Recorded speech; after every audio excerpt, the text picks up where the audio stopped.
Good afternoon and welcome from Geo Connect Asia 2025 from Singapore. It's amazing. The energy is really a buzz, and a warm welcome from us at Geo Awesome as well. I have Sebastian, President of Earth Observation Australia with me, and we're going to be talking about what he does and the role of Earth observation in Australia.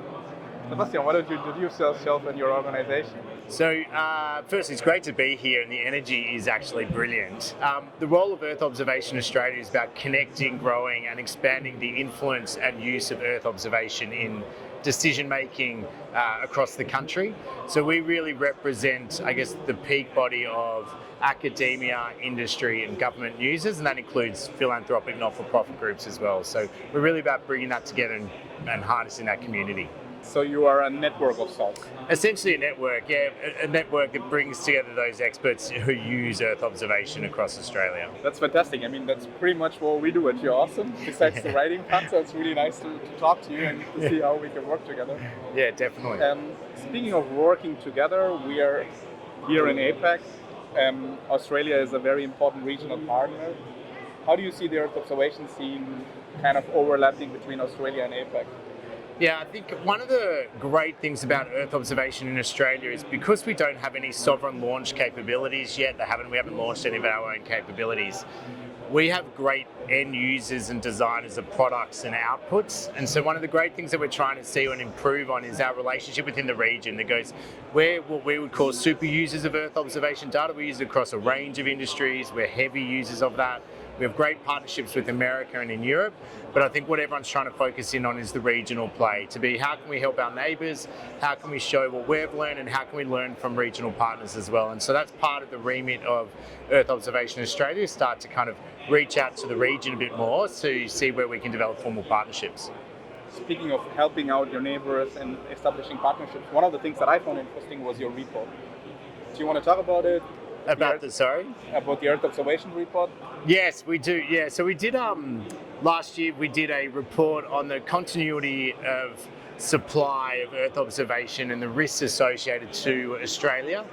We're essentially 100% reliant on foreign data sets, right. And so part of the report goes through and highlights the challenges and risks that we need to identify. They're not all bad risks. Some of this, like any risk report, you just need to identify it, and it's about mitigation of knowing how to best manage that.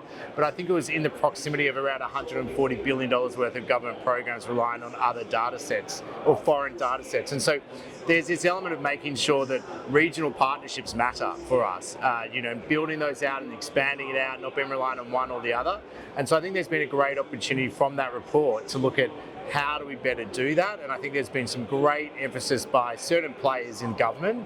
The bigger users, Geoscience Australia, CSIRO do a lot that looks at how we can do more. And a good example of that, to get practical, would be Digital Pacific, which is looking about how we support regional partners coming together to provide products and tools using Earth observation data in the Pacific.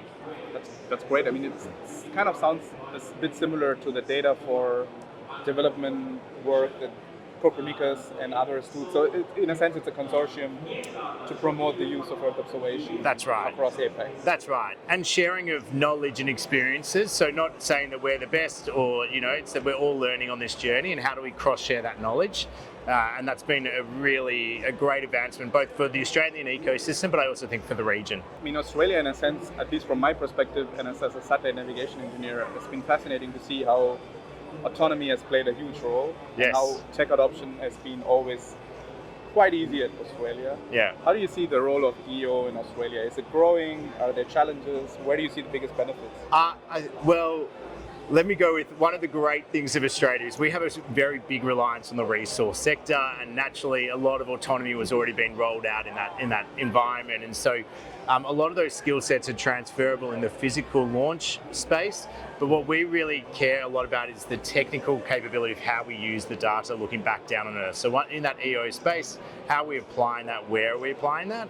The biggest applications will be in agriculture, given the vast land that we have, but the other one that's really fascinating is in disaster management. So we have huge, like in a lot of countries, we saw it in California, but we have big fire risks.